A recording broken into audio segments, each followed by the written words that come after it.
नहीं हैं, वही लोग वैकुंठ धाम को प्रस्थान कर चुके हैं, ऐसे किसी भक्त का स्मरण कथा में हो जाए तो समझना चाहिए लाला वो दिव्य चेतना से कथा में आए हैं, इसीलिए उनका स्मरण हो रहा है। तो हनुमान जी का स्मरण हो रहा है तो इसका मतलब क्या है? यत्र यत्र रघुनाथ कीर्तनम तत्र तत्र कृतमस्तकांजलिं। हनुमान जी का स्वभाव है, उन्होंने भगवान से वरदान में मांगा है। बोले हे प्रभु, जहां कहीं भी आपकी मंगलमयी कथा हो, कृपा करके ऐसा वरदान मुझे दे दो कि मैं चुटकी बजाऊं वहीं पहुंच जाया करूं। गोस्वामी श्री तुलसीदास जी महाराज बनारस में जब रहते थे तो रोज प्रातः काल जंगल में जाया करते थे निवृत्त होने के लिए। तो एक पात्र में जल लेकर के जाते थे, तो निवृत्त होने के बाद उसमें थोड़ा सा जल बच जाता था, उस जल को वो एक पेड़ के जड़ में डाल दिया करते थे। उस वृक्ष पर एक ब्रह्म राक्षस रहता था। 12 वर्ष तक तुलसीदास जी ने इस नियम का पालन किया। रोज बचा हुआ जल, उनका कोई नियम नहीं था, बस बच जाता था जल तो क्या करें, उसको छोड़ देते थे वृक्ष की डाल पर। 12 वर्ष पूर्ण होने पर उस वृक्ष के ऊपर से एक ब्रह्म राक्षस प्रकट हो गया। उसने कहा, महाराज आपने मेरी प्यास बुझाई है, मुझे बताइए मैं आपको क्या वरदान दूं। गोस्वामी तुलसीदास जी महाराज बोले, हमारा तो एक ही कामना है। बोले क्या? बोले रघुनाथ जी के दर्शन हो जाए, हमको रघुनाथ जी के दर्शन करने ऐसी कृपा कर दो। तो प्रेत कहने लगा, बोले देखो राम जी का दर्शन तो मैं नहीं करा सकता, लेकिन राम जी का दर्शन जिस साधन से होगा वो साधन मैं आपको बता सकता हूं। बोले साधन क्या? बोले हनुमान जी। तो बोले हनुमान जी से कैसे मिले? बोले हम लोग भूत प्रेत पिशाच सब उनसे डर के रहते हैं, तो जहां कहीं भी हनुमान जी रहते हैं हमको सब पता रखना पड़ता है कि हनुमान जी कहीं आसपास नहीं आ रहे हो, तो हमको सब पता रहता है वो कहाँ हैं। भूत पिशाच निकट नहीं आवे, महावीर जब नाम सुनावे। तो आजकल हनुमान जी महाराज कहाँ हैं? बोले आजकल आप शाम को जब कथा करते हैं ना, तो उसमें एक वयोवृद्ध आता है, जीर्ण शीर्ण सा, बिल्कुल कमर झुकी हुई है उसकी। बोले हाँ आता तो है। बोले वो हनुमान जी हैं, आज शाम को कथा के बाद उनके चरण पकड़ लेना और बोल देना बोले राम जी से मिलाओ, वही तुमको मिलवाएंगे। तुलसीदास जी महाराज कथा करने के लिए गंगा के घाट पर बैठे, तभी सब श्रोता नियम रूप से, सब नियमित रूप से आते थे। उसी में हनुमान जी बैठे थे। अब वो किसी वृद्ध का रूप धारण करके आते थे। तुलसीदास जी ने देख लिया, कथा पूरी हुई, सब लोग उठ के जाने लगे। सबसे अंत में वो वृद्ध ही उठे और अपनी लाठी लेकर के धीरे धीरे चलने लगे। तुलसीदास जी अपने मंच से कूदे और दौड़ करके हनुमान जी के चरण अपने अंक में भर लिए। अब तो वो अरे अरे व्यास जी क्या कर रहे हो? व्यास जी, अरे व्यास जी मैं गिर जाऊंगा। अरे व्यास जी छोड़ो। तुलसीदास जी बोले, कब तक नाटक करोगे हनुमान जी? मैं सब जानता हूं आप हनुमान जी हो, अब प्रकट हो जाओ।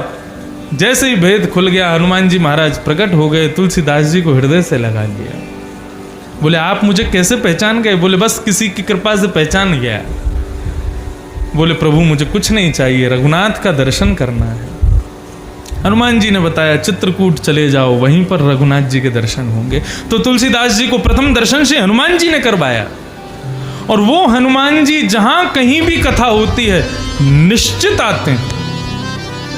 हमको नहीं पता, लेकिन हमारे किसी गांव के वयोवृद्ध का ही रूप धारण करके कहीं कोने में सिर टेक करके बैठे होंगे और आनंद से कथा श्रवण कर रहे होंगे। तो ऐसे हनुमान जी महाराज का एक पावन चरित्र सुनो। एक बार जब राम जी का राज्याभिषेक सुनिश्चित हुआ, तो राम जी की राज्याभिषेक की जब व्यवस्थाएं चल रही थी, तो राम जी ने अपने तीनों भाइयों को एक एक काम दिया। सब लोग इधर देखो, इधर देखो, इधर देखो, सावधानी से कथा देखो। बस हम देखो इतना जज धज के इसलिए आते हैं ताकि आप लोग हमको देखो। नजर ना लगेगी, आप चिंता मत करो, खूब देखो, हमको निहारो और कान खोल के सुनो कथा को। तो हम क्या बता रहे थे? हाँ, तो राम जी का राज्याभिषेक हो रहा था, तो रघुनाथ जी ने अपने तीनों भाइयों को काम दिया।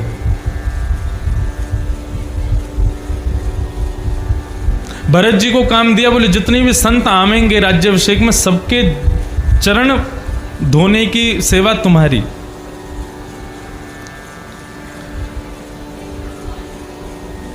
लक्ष्मण जी को काम दिया, बोले जितने भी संत आवेंगे उन सबको दक्षिणा देने की सेवा तुम्हारी। और शत्रुघ्न जी को काम दिया कि सबको माला तिलक करने की सेवा तुम्हारी। और नियम से यही क्रम चल रहा था, जितने भी संत आ रहे थे सबको प्रणाम करने की सेवा भरत जी की, माला की सेवा शत्रुघ्न जी की, दक्षिणा की सेवा लक्ष्मण जी की। नारद जी महाराज आए, भृगु ऋषि आए। जैसे ही भृगु ऋषि आए तो भृगु ऋषि आकर के बैठे अपने स्थान पर। तो पंगत लगी थी, 1 पंगत, 2 पंगत, 3 पंगत, सब उन पंगतों में ही बैठे थे। और रघुनाथ जी मंच पर बैठ के अपना अभिषेक करवा रहे थे। लक्ष्मण जी महाराज सबका तिलक करें, दक्षिणा रखें, तिलक करें, दक्षिणा रखें। शत्रुघ्न जी सबको माला पहनावे। जैसे ही पहुंचे भृगु ऋषि वाली पंगत में, तो भृगु ऋषि के बगल में बैठे थे नारद जी। तो नारद जी का तिलक किया, माला पहनाई, दक्षिणा रखी। जैसे ही भृगु ऋषि की तरफ बढ़े तो नारद जी ने हाथ पकड़ लिया, बोले देखो ध्यानस्थ बैठे हैं भृगु ऋषि। बोले जानते हो कौन है? बोले कौन है? बोले जिन्होंने नारायण की छाती पे लात मारी वो भृगु ऋषि है ये। अभी ध्यान में बैठे हैं, तुमने माला पहनाने में, तिलक लगाने में, दक्षिणा रखने में इनको जरा भी डिस्टर्ब किया, नेत्र खुलते ही अग्नि निकलेगी, जल करके भस्म हो जाओगे। लक्ष्मण जी बोले तो क्या करूं? बोले बाकी सबको प्रणाम कर लो, सबको प्रणाम करके अंत में इनको प्रणाम करना। लक्ष्मण जी बोले तो फिर देख लेना कहीं मेरे गुस्सा नहीं हो जाए मेरे ऊपर। नारद जी बोले मेरी जिम्मेवारी है, कोई कुछ नहीं कहेगा, तुम जाओ बस, अभी जितना कह रहा हूं उतना करो, अभी यहां से निकलो। लक्ष्मण जी बोले ठीक है। नारद जी ने जिम्मेदारी ले ली थी तो अब कोई डरने की बात ही नहीं है।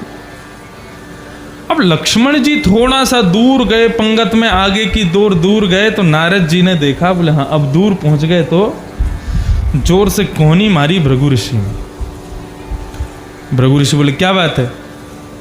बोले क्या बात है, क्या बातें कर रहे हो, यहाँ पे अपना अपमान करवाने आए हो?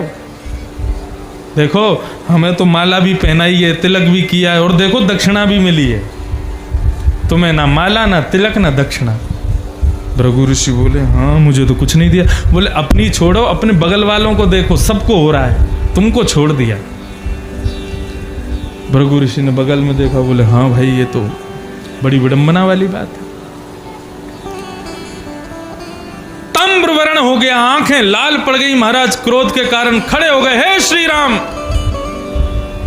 हमारा अपमान करवाने के लिए बुलाया है? रघुनाथ जी बोले प्रभु आप इतने व्याकुल क्यों हो रहे हैं, इतने क्रोधित क्यों हो रहे हैं? किसने अपमान किया आपका?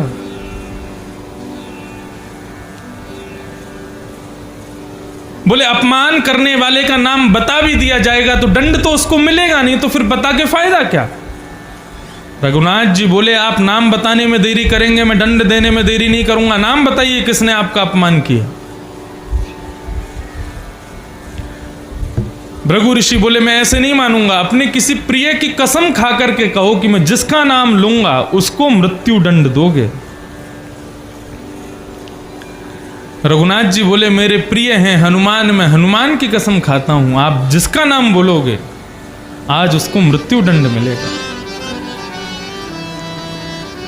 भृगु ऋषि बोले तो फिर वो कोई और नहीं है, मेरा अपमान करने वाला तुम्हारा अनुज लक्ष्मण है, इसने हमारा अपमान किया है, अब दो मृत्यु दंड। रघुकुल रीत सदा चली आई, प्राण जाए पर वचन न जाए। रघुनाथ जी ने तुरंत महाराज एक बाण निकाला, प्रत्यंचा चढ़ाई, कहां है लक्ष्मण, मेरे सामने लाओ। लक्ष्मण जी महाराज दूर पंगत में तिलक कर रहे थे, किसी ने जाके बताया, बोले कि लक्ष्मण जी चलो ऐसे ऐसे बात हो गई है, और भृगु ऋषि गुस्सा हो गए। बोले वो सब छोड़ो, नारद जी को ढूंढो, वो बचाएंगे। बोले नारद जी तो पहले भाग गए वहां से। लक्ष्मण जी बोले अब कहाँ जाऊं मैं? किसी ने कहा बोले एक ही बचा सकता है। बोले कौन? बोले हनुमान। हनुमान के पास जा। हनुमान जी को खोजें तो हनुमान जी मिले नहीं। इतनी भीड़ आई है महाराज, कहीं लग रहे थे सेवा में। लक्ष्मण जी दौड़े दौड़े दौड़े वन में पहुंचे। वन में जाके पर्वत पर, जहां पर अंजनी मैया शंकर जी की अर्चना कर रही थी, अंजनी मैया के चरणों में जाके प्रणाम किया। बोले मां मेरी रक्षा करो, आज रघुनाथ जी मुझको जीवित नहीं छोड़ेंगे। पूरी वृत्तांत बताया, पूरी बात बताई। तब अंजनी मैया बोली, बोले इस पर्वत के पीछे जाके छुप जाओ और आज मैं देखती हूं कौन तुमको हाथ लगाता है। अंजनी मैया को हनुमान जी ने एक मंत्र दिया था। बोले मैया जब भी मेरी आवश्यकता हो इस मंत्र का उच्चारण करोगी, मैं जहां भी होऊंगा दौड़ के आऊंगा। अंजनी मैया ने उस मंत्र का उच्चारण किया। हनुमान जी को जैसे ही पता चला मां स्मरण कर रही है, 100 काम छोड़ करके वेग के साथ में मां के चरणों में आकर के दंडवत किया। मां बताइए आपने मुझे क्यों स्मरण किया? बहुत व्यस्तता चल रही है, रघुनाथ जी का आज राज तिलक हो रहा है, आप जल्दी बताओ क्या बात है। अंजनी मैया बोली आज मेरा एक काम करना है तुमको। बोले कौन सा काम? बोले काम बाद में बताऊंगी, पहले अपने किसी प्रिय की कसम खाओगी, जो कहूंगी वो करोगे। हनुमान जी बोले ऐसा कौन सा काम? बोले बाद में बताऊंगी, पहले कसम खाओ। बोले मैं रघुनाथ मेरे सबसे प्रिय हैं, मैं उनकी कसम खा के कहता हूं मां आप जो कार्य दोगी वो जरूर करूंगा। मैया ने कहा बोले शिला के पीछे लक्ष्मण छुपा बैठा है, राम जी उसको मारने आ रहे हैं, अब कैसे भी राम जी के बाण से लक्ष्मण को बचाओ। हनुमान जी महाराज के नेत्र सजल हो गए। बोले मैया मेरे स्वामी की कसम देकर के और स्वामी के सामने युद्ध करने के लिए खड़ा कर दिया मुझको, लेकिन मेरे ठाकुर जी की कसम खाई है मैंने, आपने जो वचन दिया है वो पूरा निभाऊंगा मैं। शिला के आगे जाकर के विशाल विकराल रूप धारण कर लिया हनुमान जी ने और खड़े हो गए हैं लक्ष्मण की रक्षा। सामने से रघुनाथ जी अपनी आधी सेना लेकर के बाण चढ़ा करके महाराज प्रत्यंचा पर आ रहे हैं। हनुमान जी को देख करके कहते हैं हनुमान मुझे पता है तुम्हारे पीछे लक्ष्मण छुपा हुआ है, मेरा मार्ग छोड़ो और मैं जिस कार्य को करने के लिए आया हूं वो करने दो। हनुमान जी मुस्कुराने लगे। बोले प्रभु आपको यदि लक्ष्मण से कुछ कहना है तो लक्ष्मण से पहले आपको हनुमान को मारना पड़ेगा। आज एक बाण नहीं चलेगा, आज 2 बाण चलेंगे, पहला हनुमान को और जब हनुमान निरस्त हो जाए तब लक्ष्मण को। राम जी बोले हनुमान तुम समझ नहीं रहे हो, हमने तुम्हारी कसम खाई है कि हम लक्ष्मण को जीवित नहीं छोड़ेंगे। हनुमान जी बोले मैंने भी आपकी कसम खाई है कि लक्ष्मण को कुछ होने नहीं दूंगा। बताओ किसकी कसम मायने होगी? राम जी बोले तुम सेवक हो, स्वामी की आज्ञा का पालन करना सर्वोपरि अधिकार है तुम्हारा। हनुमान जी बोले मैं आपकी आज्ञा का पालन करूंगा, लेकिन प्रभु जीवित अवस्था में नहीं, मृतक अवस्था में, जैसे ही मर जाऊंगा अपने प्राण छोड़ दूंगा, उसके बाद लक्ष्मण आपके हवाले है, लेकिन जब तक जीवित हूं तब तक आपको लक्ष्मण नहीं मिलेगा। राम जी बोले तो तुम नहीं हटोगे? बोले बिल्कुल नहीं हटूंगा। तो बोले फिर सोच लो, पहला बाण तुम्ही को लगेगा। बोले महाराज बिल्कुल तैयार खड़ा हूं, चला दीजिए। राम जी बोले सोच लो, अंतिम बार कह रहा हूं, मैं बाण छोड़ दूंगा। हनुमान जी बोले छोड़िए ना प्रभु, आपका प्रेम स्नेह आदर सम्मान तो बहुत पाया, लेकिन आज आपके द्वारा दिया गया कष्ट भी मुझे स्वीकार है, दीजिए। रघुनाथ जी ने बाण लगाया, प्रत्यंचा चढ़ाई और हनुमान जी का हृदय भेद करने के लिए जैसे ही बाण छोड़ा है धनुष से, रघुनाथ जी का स्मरण करते हुए हनुमान जी महाराज ने अपने पूर्ण बल के साथ में अपना मुख खोल करके और वेग के साथ कहते हैं जय श्री राम। और जैसे ही हनुमान जी के मुख से वो जय श्री राम की ध्वनि निकलती है, पाताल हिलने लग जाता है, तीनों लोग कंपायमान हो जाते हैं, आकाश में बिजली कड़कने लग जाती है। महाराज जब इतनी हालत सबकी खराब हो गई तो वो नन्हा सा बाण कैसे बचेगा बेचारा? हनुमान जी के मुख से निकली हुई ध्वनि को सुनकर के कंपायमान होता हुआ, कंपित होता हुआ बाण धरती में गिर गया। दूसरा बाण छोड़ा, वह भी धरती में। तीसरा छोड़ा, वह भी धरती में।